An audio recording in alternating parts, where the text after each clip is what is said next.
Hello friends, मैं अनुज गहलोत आपका अपने चैनल मिशन सरकारी मोर में आपका स्वागत करता हूं। तो क्लास वही और टॉपिक नया। तो आइए आज हम बात करते हैं भूकंप के बारे में। तो सबसे पहले क्वेश्चन यह उठता है कि भूकंप क्या होता है, किसे कहते हैं और यह कब कब आता है। तो पृथ्वी के भूपृष्ठ पर उत्पन्न होने वाले कंपन को हम भूकंप कहते हैं। भूकंप हमारा दो प्रकार का होता है। एक तो होता है हमारा प्राकृतिक, जो हमारा प्रकृति द्वारा उत्पन्न होता है, और एक होता है हमारा मानव जनित। तो आइए हम बात करते हैं। दो टाइप होते हैं भूकंप के। नंबर एक प्राकृतिक,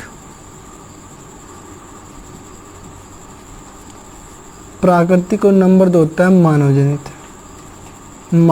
जनित। तो ये हमारे दो कारण है। एक तो प्राकृतिक कारण बनता है भूकंप उत्पन्न होने का, और दूसरा बनता है मानव जनित कारण। तो आइए हम बात करते हैं प्राकृतिक कारण को। नंबर एक बोलते हैं इसको प्लेट विवर्तनिकी। नंबर दो बोलते हैं यानी कि ज्वालामुखी क्रियाओं द्वारा।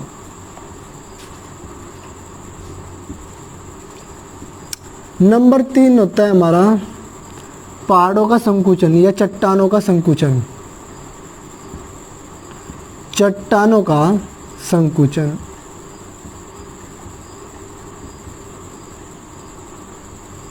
और नंबर चार मानते हैं बर्फीले तूफान।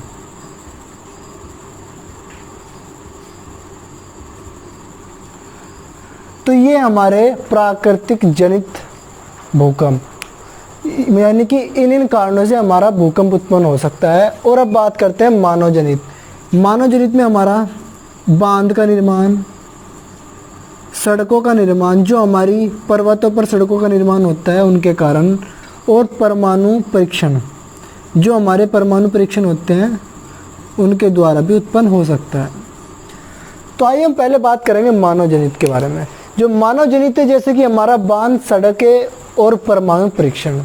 तो बांध के, जैसे हम बांध का निर्माण करते हैं, तो बांध जब का निर्माण होता है तो उसके पीछे हमारी एक विशाल जलराशि इकट्ठा होती है। तो जब वहाँ पे विशाल जलराशि इकट्ठा हो जाती है तो उसके कारण भी हमारा भूकंप उत्पन्न होने के कारण बन सकते हैं।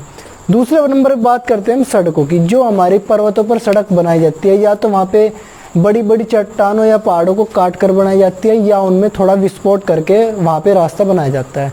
तो जब वहाँ पे चट्टान काटते हैं या वहाँ पे विस्फोट करते हैं तो उनके कारण भी हमारा भूकंप उत्पन्न हो सकता है। नंबर तीन की बात करेंगे हम परमाणु परीक्षण की। जब मानव द्वारा परमाणु परीक्षण किया जाता है तो आप सभी को ज्ञात होगा कि कितना वहाँ पे ध्वनि उत्पन्न होती है, और वहाँ पे जो शायद कंपन भी उत्पन्न हो सकता है। तो वहाँ पे हमारा भूकंप उत्पन्न हो सकता है। ठीक है जी। तो अब हम बात करेंगे प्राकृतिक कारणों की। तो प्राकृतिक कारण है नंबर एक हमारा प्लेट विवर्तन की। तो आइए हम बात करते हैं प्लेट विवर्तन पर। तो सबसे पहले बात आती है कि प्लेट शब्द किसने दिया।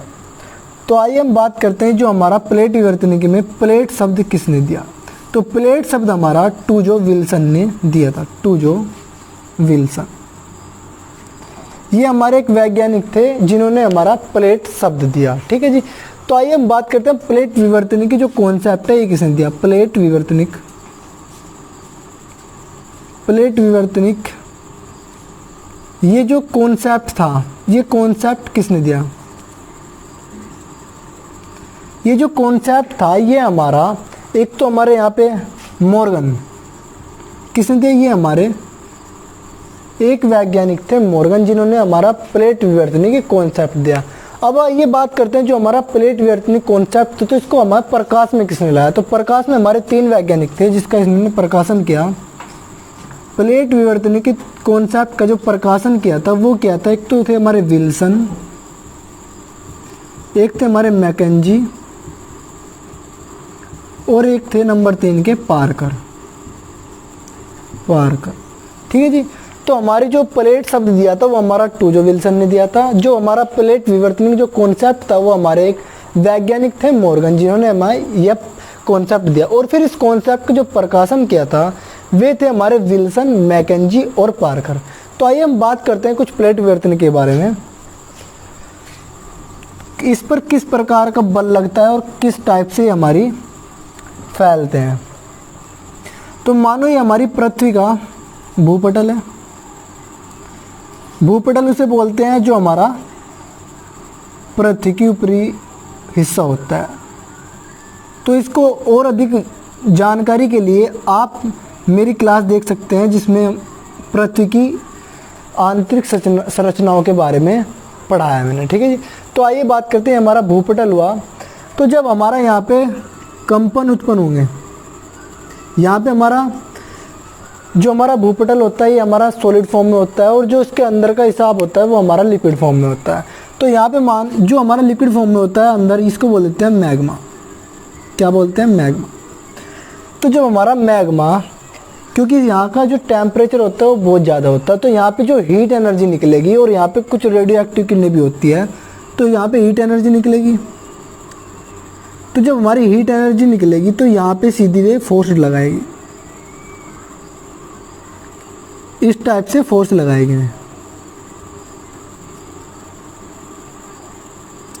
ये हमारी हीट एनर्जी और रेडियो एक्टिव किरणें हैं, ठीक है जी। तो जब ये हमारी फोर्स लगाएगी तो इस जो पूरी क्रिया को हम बोलते हैं कि आंतरिक बल। इसको हम आंतरिक बल बोल देते हैं। जो ये क्रिया होगी अंदर, इसको हम आंतरिक बल बोलते हैं। तो जिस कारण से हमारी प्लेटें यहाँ से जब फोर्स लगेगी ये थोड़ा हलचल पैदा होगी, या तो ये प्लेट थोड़ा इधर जाएगी या इधर जाएगी। जब यहाँ पे देखते हो यहाँ पे फोर्स लगेगा तो ये प्लेट इधर जाएगी, इधर जाएगी। ठीक इसी प्रकार ये प्लेट की डायरेक्शन थोड़ी इधर हो जाएगी, इधर मूव करेगी, ये थोड़ी सी इधर मूव करेगी, यहाँ पे मूव करेगी, ये भी सेम ऐसे ही मूव करेगी। तो आइए हम बात करते हैं इसके बारे में थोड़ा। इसको मैं साफ कर रहा हूँ।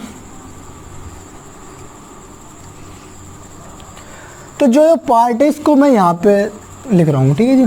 तो माना ही मैंने पार्ट यहाँ पे उठाया, एक पार्ट ये उठा दिया, दूसरा पार्ट ये रहा और एक क्रिया इसकी ये रही, ठीक है जी।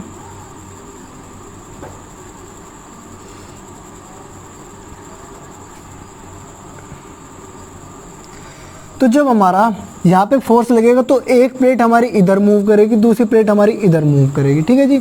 तो हमारी एक प्लेट इधर मूव करेगी, दूसरी प्लेट भी इसी डायरेक्शन में मूव करेगी। हमने ये वाला उठाया तो एक प्लेट मूव इधर कर रही है और एक इधर कर रही है। फिर हम बात करते हैं, एक प्लेट हमारी ऊपर मूव करेगी, एक प्लेट हमारी नीचे मूव करेगी। जब हमारा यहाँ पे ये हमारा आंतरिक बल कार्य करेगा तो यहाँ पे जब इस पॉइंट पे आंतरिक बल कार्य करेगा तो एक प्लेट तो हमारी ऊपर जाएगी क्योंकि शायद यहाँ पे ज़्यादा बल लगे, और एक प्लेट हमारी नीचे आएगी, ठीक है।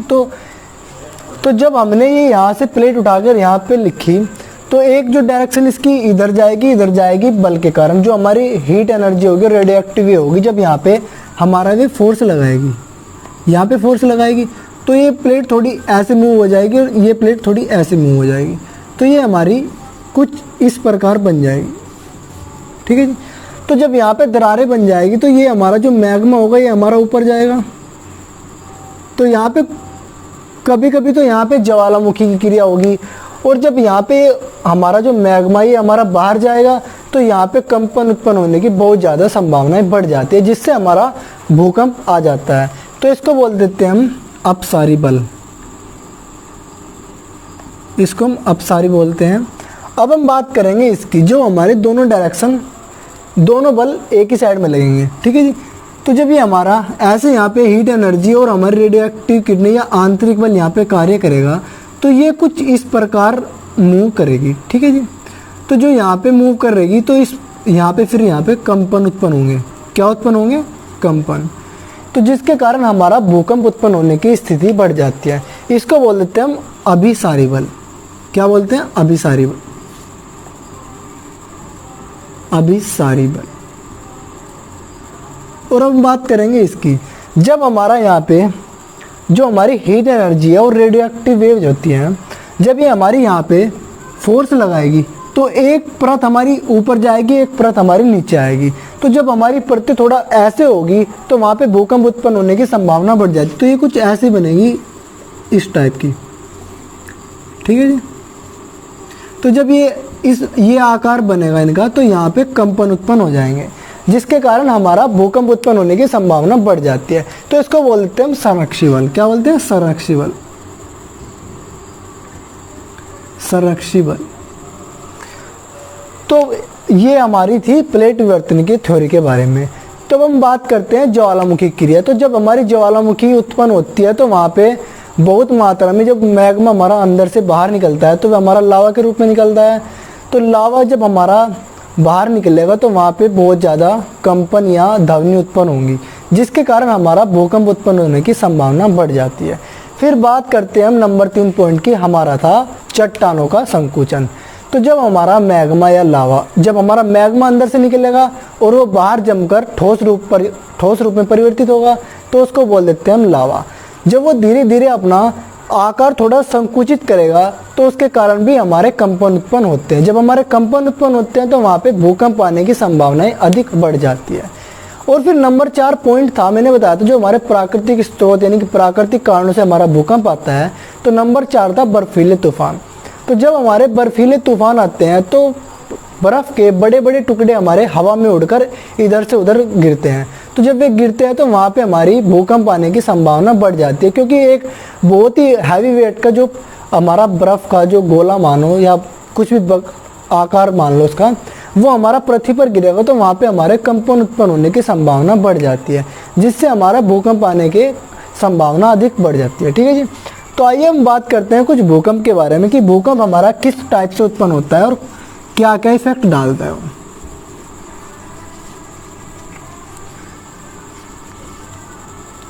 मानो ये हमारा पृथ्वी है, जहाँ से हमारा भूकंप उत्पन्न होता है उसको बोल देते हैं फोकस। क्या बोलते हैं उसको? बोलते हैं फोकस या सेंटर। ठीक है जी। जब हमारा भूकंप उत्पन्न होता है तो यहाँ से हमारी 3 वेव्स उत्पन्न होती है। कौन सी 3 वेव्स? एक वेव होती है हमारी प्राइमरी पी वेव, जिसको बोलते हैं पी वेव्स। एक होती है हमारी सेकेंडरी वेव्स और एक होती है हमारी एल वेव्स। एल वेव्स को हम सतही बोल देते हैं, सतही किरणें या इस प्राइमरी वेव, सेकेंडरी वेव और एल वेव। तो अब हम बात करते हैं जहाँ से हमारा भूकंप उत्पन्न होता है उसको हम फोकस बोल देते हैं। तो जब हमारी सर्वप्रथम रेज जिस पटल के जिस बिंदु से टकराएगी, जब मानो यहाँ पे टकराई तो इसको बोल देते हैं हम अधिकेंद्र या एपिसेंटर। अधिकेंद्र या एपिसेंटर। एपिसेंटर। तो जो भी हमारी फोकस से हमारा एपिसेंटर पर सर्वप्रथम जो हमारी किरण जाएगी उसको बोल देते हैं हम पी वेव, क्योंकि इसकी जो गति होती है वो सभी रेखाओं से यानी किरणों से अधिक होती है। तो आइए हम बात करते हैं पी वेव्स के बारे में। तो कि पी वेव्स हमारी क्या होती है? पी वेव जो होती है हमारी अनुदैर्ध्य, जैसे हमारी ध्वनि किरणें चलती है अनुदैर्ध्य के रूप में, तो इसी प्रकार हमारी पी वेव चलती है। ये हमारी बहुत ही यानी कि इस टाइप से चलती है कुछ। तो इसकी चाल होती है 8 किलोमीटर प्रति सेकंड। 8 किलोमीटर प्रति सेकंड। जो हमारी पी वेव जो होती है ये हमारी तीनों सतह यानी कि ठोस, द्रव, गैस तीनों माध्यमों से गुजर सकती है। ठीक है जी। तीनों माध्यमों से ये हमारी गुजरती है, यानी कि सॉलिड, लिक्विड और गैस तीनों माध्यमों से गुजरती है। इसकी जो स्पीड है 8 किलोमीटर प्रति सेकंड है, यह सभी एस वेव और एल वेव से अधिक होती है, यानी कि जो इनकी गति होती है बहुत अधिक होती है एस वेव से और एल वेव से। तो आइए हम बात करते हैं एस वेव्स की। जो एस वेव होती है ये हमारा केवल लिक्विड में चलती है। कहाँ पे चलती है? लिक्विड में। जो हमारी एस वेव जो होती है हमारी लिक्विड में चलती है। जो इनकी जो चाल होती है, इनकी चाल होती है 4 किलोमीटर प्रति सेकंड। ठीक है जी। इनकी जो चाल होती है 4 किलोमीटर प्रति सेकंड होती है। अब हम बात करते हैं एल वेव्स की। जो एल वेव होती है सर्वप्रथम इसको हम बोल देते हैं लव वेव, जी इसको बोल देते हैं लव वेव। क्यों बोल देते हैं? क्योंकि जो इसके फाउंडर थे एल वेव्स के वे थे हमारे एच.डी. लव। कौन थे फाउंडर? थे एच.डी. लव। एच.डी. लव ने इन्हें 1935 में खोजा था। जो हमारी एल वेव जो होती है उनको हमारा एच.डी. लव ने 1935 ईस्वी में खोजा था। तो एल वेव जी हमारी तीनों ही माध्यम में चल सकती है, सॉलिड में, लिक्विड में और गैस में। जो इसकी एल वेव्स की जो हमारी चाल होती है, इसकी चाल होती है 1.5 से 3 किलोमीटर प्रति सेकंड। तो बात करती है पी वेव यानी कि प्राइमरी वेव, सेकेंडरी वेव और एल वेव। इन तीनों में सर्वाधिक विनाशकारी कौन सी गैस होती है, यानी कौन सी किरणें होती है? तो एल वेव हमारी सर्वाधिक विनाशकारी होती है। कौन सी होती है? सर्वाधिक विनाशकारी। सर्वाधिक विनाशकारी। जो हमारी एल वेव है इनको हम अनुप्रस्थ किरणें भी बोल देते हैं। क्या बोलते हैं? अनुप्रस्थ। तो ये हमारी अनुप्रस्थ किरणों के रूप में चलती है। जिस प्रकार हमारा प्रकाश चलता है ना, ठीक उसी प्रकार हमारी एल वेव्स भी चलती है। तो जब हमारी यहाँ पे फोकस से एपी सेंटर पे कौन सी किरणें जाएगी? सर्वप्रथम हमारी पी वेव सबसे पहले जाएगी, क्योंकि इसकी जो चाल होती है 8 किलोमीटर प्रति सेकंड होती है। उसके यहाँ पे आती है, उसके 3 मिनट बाद ही हमारी 3 मिनट बाद दूसरी वो जाएगी वेव, जिसको बोलते हैं सेकेंडरी वेव। ठीक है जी। तो ये था हमारा पी वेव, एस वेव और एल वेव के बारे में। अब बात करते हैं हम कि भूकंप के अध्ययन को क्या कहते हैं और इसका कौन से मापन से करते हैं और स्केल कौन सा होता है उसका। तो आइए इसको मैं साफ कर रहा हूँ।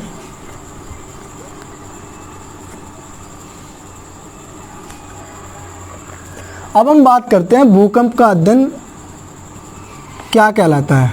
भूकंप का अध्ययन हमारा सिस्मोलॉजी कहलाता है। क्या कहलाता है? सिस्मोलॉजी।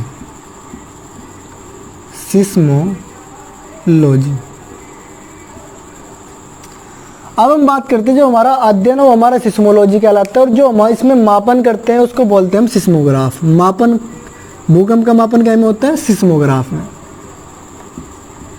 सिस्मोग्राफ। अब हम बात करते हैं जो हमारा भूकंप का मापन होता है वो कौन से स्केल से होता है। ठीक है जी। तो हम स्केल के बारे में देखते हैं। स्केल था हमारा रिक्टर स्केल। Richter scale. तो रिक्टर स्केल के बारे में बात करेंगे। जो हमारा रिक्टर स्केल था इसके खोजकर्ता कौन थे? इसके खोजकर्ता थे हमारे चार्ल्स रिक्टर। कौन थे? Charles Richter. चार्ल्स रिक्टर ने इसकी जो खोज की थी वो 1935 ईस्वी में की थी। कब की थी? 1935 में। तो माफ़ कीजिएगा, मैंने आपको एल वेव जो है वो उसके जो स्थापना था उसका मैंने 1935 बताया, उसको 1935 नहीं है। ठीक है जी। तो उसको थोड़ा करेक्शन कर लीजिएगा। यहाँ पे जो खोज करता है वो 1935 रिक्टर स्केल थी, तो मेरे ध्यान वो आ रही थी, तो कोई नहीं, इसको देख लियो आप। तो यहाँ पे जो खोज करता थे हमारे चार्ल्स रिक्टर थे। 1935 में इन्होंने खोज की थी रिक्टर स्केल की। तो जो हमारा रिक्टर स्केल होता है इस पर कुछ बुक्स में तो हमारा 0 से 9 बता रखा है। जो इसका पाठ्यांक होता है वो हमारा कुछ बुक्स में 0 से 9 होता है और कुछ बुक्स में इसका 1 से 9 दे रखा है। ठीक है जी। तो जो हमारा इसका पाठ्यांक होता है, एक पाठ्यांक पिछले पाठ्यांक का 10 गुना होता है। ठीक है जी। तो आपने सुना होगा कि वहाँ पे 5 तीव्रता का भूकंप आया, फिर सुना होगा कि वहाँ पे 6 तीव्रता का भूकंप आया। तो इनमें जो सर्वाधिक हानिकारक होगा कौन सा होगा? 6 का होगा, क्योंकि जो 5 तीव्रता में आता है उसका ठीक 10 गुना 6 उस तीव्रता में आएगा। तो यहाँ पे वो आएगा। फिर तो आइए हम बात करते हैं कि भूकंप सर्वाधिक भारत में कहाँ पर पाए जाते हैं, कि यानी कि भारत में सर्वाधिक भूकंप किस स्थान पर पाए जाते हैं। तो भूकंप भारत में सर्वाधिक कहाँ पे आए थे? ये पाए जाते हैं हमारे रिंग ऑफ फायर में। रिंग ऑफ फायर में। तो रिंग ऑफ फायर को हिंदी में बोल देते हैं अग्निवलय। जो रिंग ऑफ फायर का जो क्षेत्र होता है, यानी कि जो रिंग ऑफ फायर की लोकेशन है कि ये कहाँ पर है, ये रिंग ऑफ फायर हमारे पाए जाते हैं प्रशांत महासागर। कहाँ पर? प्रशांत महासागर। जो प्रशांत महासागर का एरिया होता है ना, वहाँ पर पाए जाते हैं प्रशांत महासागर। तो ये तो था हमारा भारत के बारे में। अब हम बात करेंगे कि विश्व का ऐसा देश जहाँ पर भूकंप सर्वाधिक मात्रा में आते हैं। तो यह हमारा जो देश होगा ये हमारा जापान। यहाँ पर भूकंप सर्वाधिक मात्रा में आते हैं। ठीक है जी। इस वजह से वहाँ पर जो जापान के लोग हैं वे स्थायी घर नहीं बनाते। वे अपना पेड़ों पर रहकर या अपना ऐसा अस्थायी घर बनाते हैं जो भूकंप के आने पर दोबारा ही सेटल किया जा सकता है। तो यह था हमारा भूकंप के बारे में। तो यदि दोस्तों आपको वीडियो पसंद आए तो लाइक करें, शेयर करें और चैनल को सब्सक्राइब करें।